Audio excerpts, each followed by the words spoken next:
So we're starting this series. This was an idea that I had. I was very grateful. I feel like the Lord did it, although that's, whenever somebody says that, it means that you can't complain. You can't add anything to it. It's because the Lord gave me this, and you just got to enjoy it.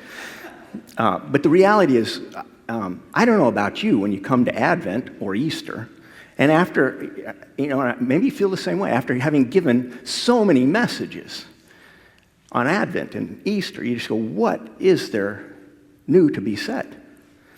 I've told you everything I know. I need to read, but I pick up a little more. I've told you everything I know. What do you say? And so the thing to do is to pray. And I'm very grateful. I feel like the Lord gave me this idea of the word light occurs in the prophet Isaiah about 42, 43 times. It's a real dominant theme. It pops up all over the place, and in real poetic images, symbolic images. It's not just talking about the light of the sky or the light of the sun, but God's being with us in a powerful way that illumines the meaning of life and the purpose of life. And anyone that's read the Gospel of John knows that light forms a dominant theme. Jesus even says one of the great I am statements is, I am the light of the world. And Jesus says that phrase or something like it a number of times through the Gospel of John. And it popped into my head is, why not fuse these together, Isaiah and John, and look at them both, bouncing one to the other, and seeing how they speak to each other, together speak of common themes, and to study them together. And light is not just common to Isaiah or John. Intriguingly, light is at the very beginning of the Bible. Its first verses. And it's at the very end of the Bible. Its last verses. In the beginning, light, we're told, is the first thing God made. He created out of nothing. There was nothing there that he formed. There was not like a mass that he formed into something beautiful. There was nothing. And out of nothing, he created everything we have and see and know. And the first thing he made was light. There was still nothing. You could just see it better.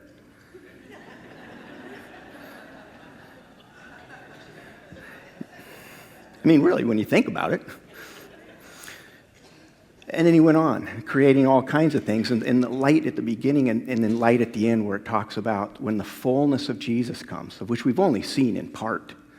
When the fullness of Jesus comes, when he returns, it says that the brightness that he will establish will make even all of the darkness to flee. The darkness won't exist.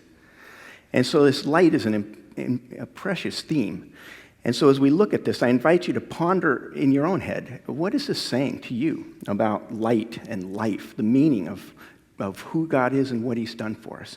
And I invite you to hear these passages from the prophet Isaiah. It's chapter 42, verse 16. You already heard it as we lit the candle, but listen from a different translation. I will lead the blind along an unfamiliar way, and I will guide them down paths that they have never known. I will turn the darkness in front of them into light, and I will level out the rough ground. This is what I will do for them, and I will never forsake them. And then, in the Gospel of John, it's a chapter where Lazarus has died. Jesus stays where he is for 4 days, finally comes. Lazarus has been in the grave for 4 days. But before he goes, he tells the disciples that we're going there, and the disciples don't want to go. And they said, only a few days ago, the Jews were trying to stone you to death. Are you going to go back to Jerusalem? And it's in this context he says these words. There are 12 hours of daylight every day, are there not? Jesus replied to them.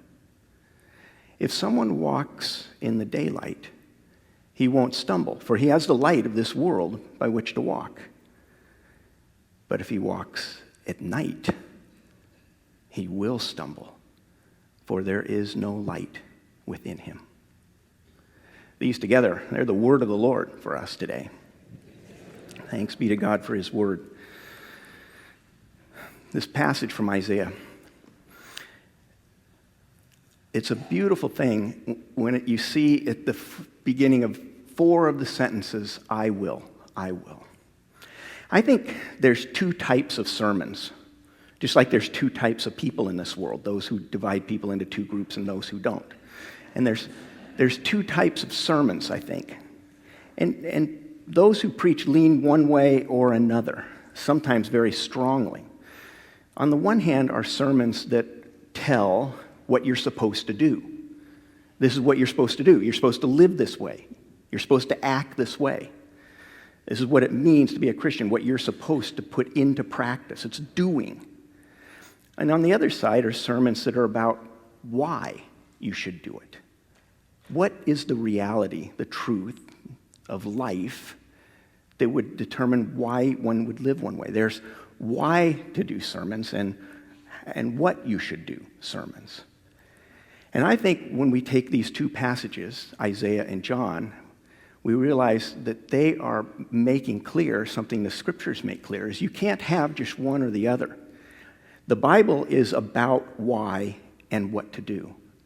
It's about why we should respond to God, why this matters, why it's important, and it's about appropriately responding. What is it we put into practice? The why and the how, and we have it in these two passages. This is how I put these two together.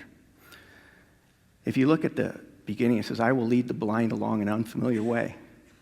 I will guide them down paths they have not known. In the Hebrew, it really says the same thing twice. It's driving it home. It's a Greek, or the Hebrew word yada, which is a simple word to know. I will lead the blind along a way they don't know. I will lead them on a path they don't know. So there's two things to note there. One thing is that there's a darkness. There's a weakness. There's an inability to see what is in front of them. Of course, it's metaphorical here.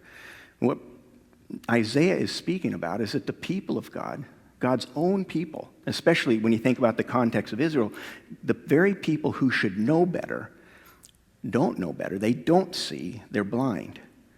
They've lost sight of who God is. They've become confused. In the multitude of chapters before, and even just one chapter before this, 41, Isaiah blasts the people of Israel for their idolatry.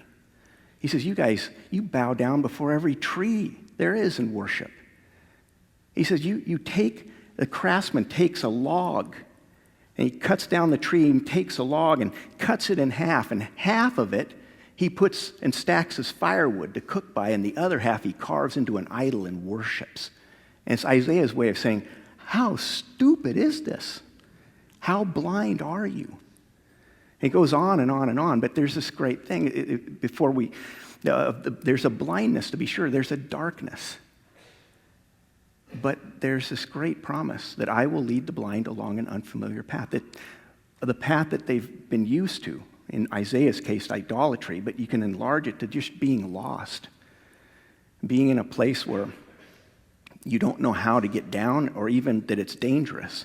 The words described in here, and in another place it's even clearer, it talks about a blind person walking along a mountainous path that's very dangerous. There's long ago when I was in high school, a buddy and I went up to Yosemite to climb a large cliff there, and above Royal Arch. Oh, it's called Royal Arches. It's above the Ahwahnee Hotel, if you know where that is. And it's a very long climb. It's about 16 pitches. It takes a very long day. And so my buddy and I started out pretty early. And by the time we were 1,000 feet up, we realized we were really running late. And we were racing the last little bit. As we got to the last pitch, 1,200 feet above the ground, the Ahwahnee way down there, and going across this slope into a stand of trees, we rolled up the ropes as fast as we could and started on our way down. And we didn't get very far before we had no flashlights, nothing, and stupidly. And we decided we're not going to make it. And so we did have matches, so we curled up in the sand and laid our ropes over us and built a little fire and spent the night there. And the next morning we walked down this incredibly treacherous path. It's infamous to Yosemite climbers. And in fact, in the guidebook it says, do not attempt to do this in the dark. And we didn't know that because it was a different guidebook at that time. But one tragic thing is after we had done this climb, that year, another group of guys from our high school went to try that climb, and one of them died going down that path.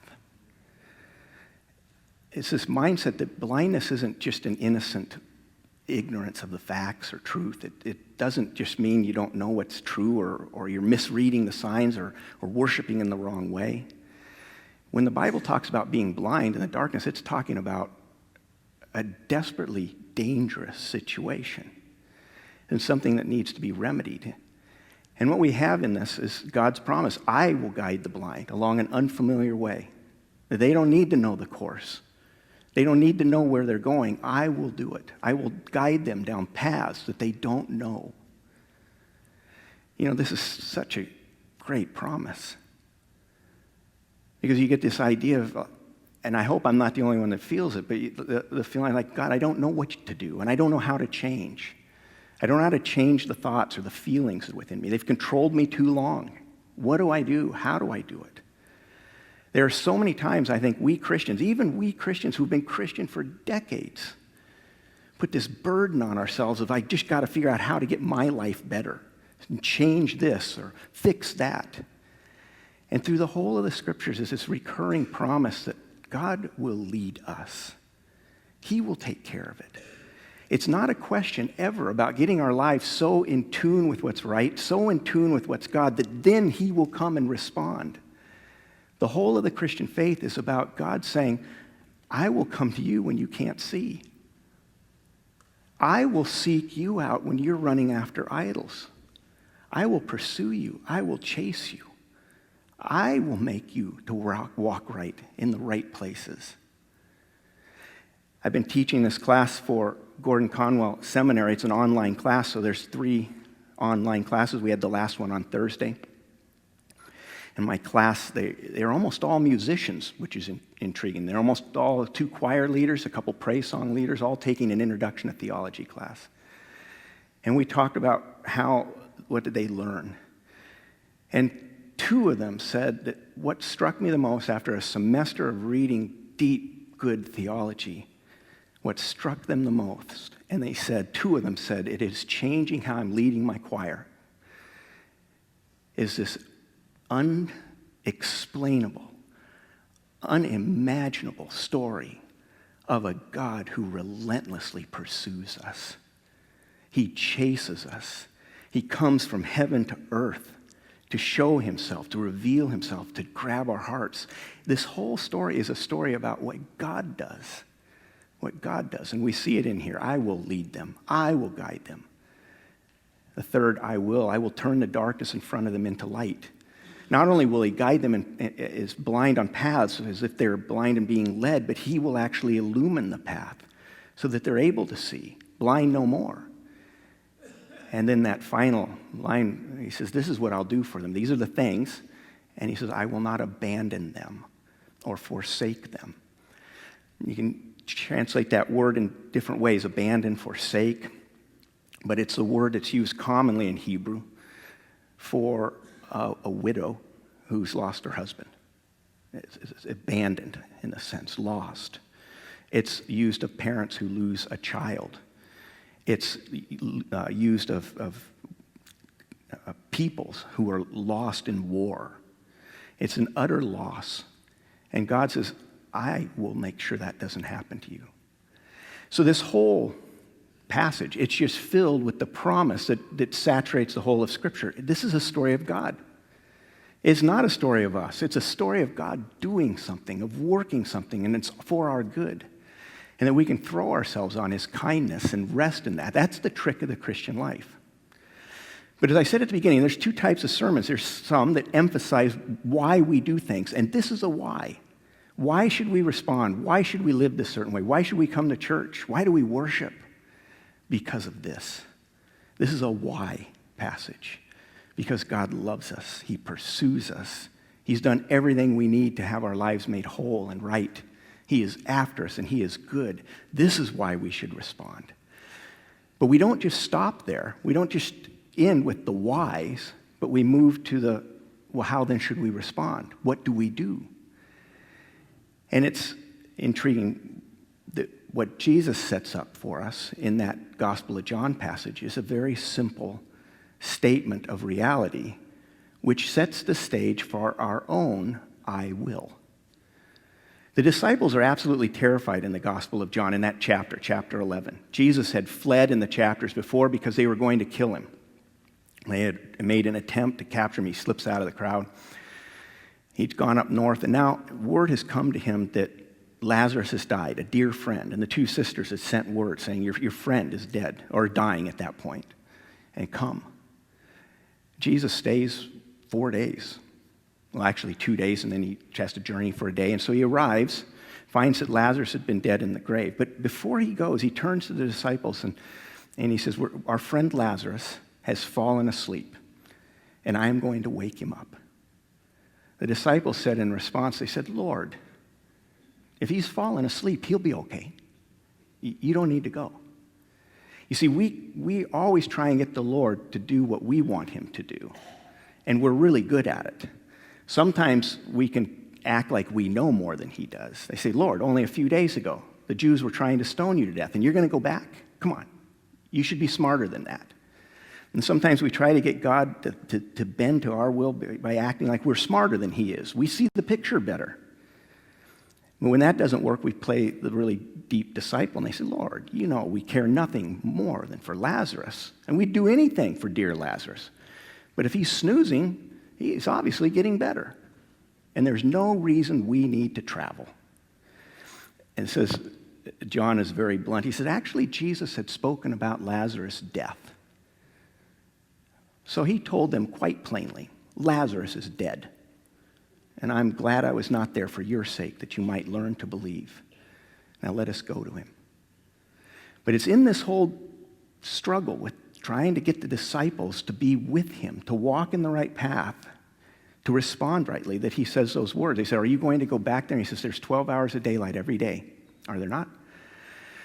If a person walks in the night, or in the daylight, he doesn't stumble because he has the daylight, the light of this world by which to see. But if he walks at night, he does stumble, for he has no light to see by. What Jesus is saying there is giving us the gift of our own I will.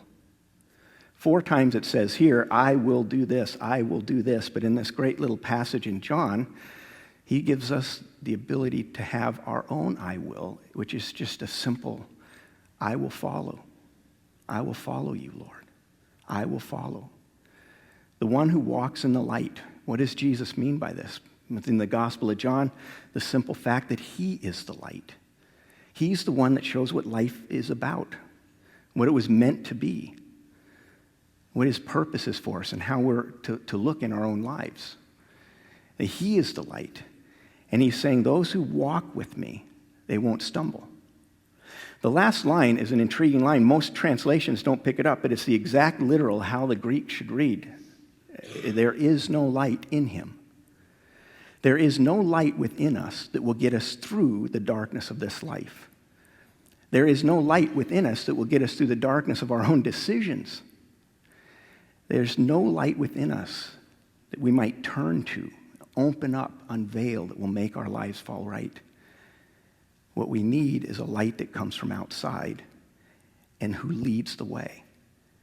And what we see in this is that this word of Jesus reveals the very promise that God was going to give, that I will lead those who don't know where they're going, who can't see what's true, what's right and wrong. I will lead them. And how does he do this? But by sending his own son, by coming into the world and being the guide. It's not just ideas that Jesus gives us. God doesn't just give us doctrinal concepts, even good ones, like God is love, God is merciful, God is gracious. Those are all true and good. But God did not merely give us precepts and principles. He gave us himself.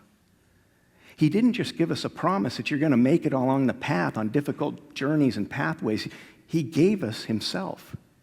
He came as the very answer to the very promises that he gave. And he came in a way that's concrete, that's visible, touchable.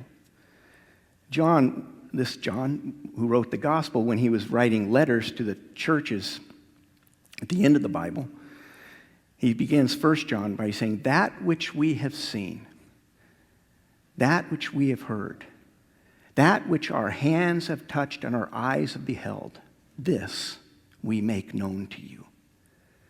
God is not just this idea. The coming of Jesus transforms God from an idea, a principle, a concept, to a living, vibrant person that's knowable, relationable. And it changes everything because God comes not just in an abstract way, guiding with principles and ideas, but he comes as if to take our very hand and to lead us. And so he says, I will make your path better. I will give you light where there's darkness. I will turn the darkness into light. I will make the rough places smooth. And we respond with a simple, I will follow you. I will follow you.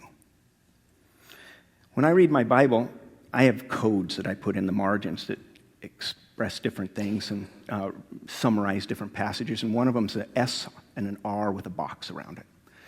And I call it sweet resolutions, expressions of sweet resolution. And those are passages in the Bible, and there are a lot of them, especially in the Psalms, but passages that say, Lord, I will follow you with a whole heart. Lord, I will not turn from you, but I will make known your ways.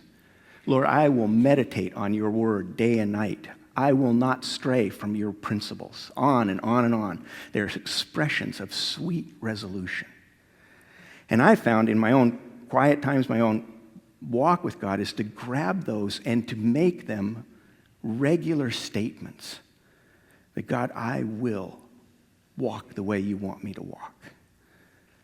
I will guard my eyes. I will guard my heart. I will. Expressions of sweet resolution, of resolve, that is just another way of saying, God, I will follow you. I will put into practice the things you want me to do. And it's in doing these things that the light of God actually begins to manifest not only around us, but in a way that we would never have without him, in us. The light of God dwelling within us transforms the darkness within, and everything begins to change. So when we think about sermons and all Christian teaching, when we think about the whole message of the Bible, it's filled with why-tos and how-tos, or why-tos and what-to-dos. And why do we do things? Because God is for us. He loves us. He created us. He pursues us. He stops at nothing to bring you into a relationship with himself. So what do? Follow him. Honor his word. Walk in the ways that he said. Treat people the way he said to treat them. Deal with your money the way he taught us to deal with money. Live the whole of our lives to the best of our abilities in a way that says, is in the very way that we live, an expression of sweet resolution. I will follow you, Lord. I will walk with you. I will honor your word. I will live for you.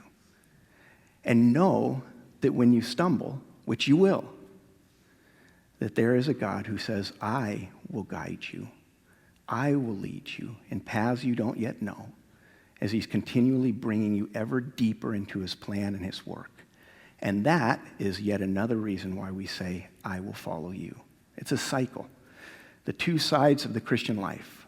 Why we should live the way we do is because of the greatness of God and the work he's done. What do? Follow him in every way that we can. That's the sum of what it means to understand the heart of the Christian life, who he is, and how do we respond.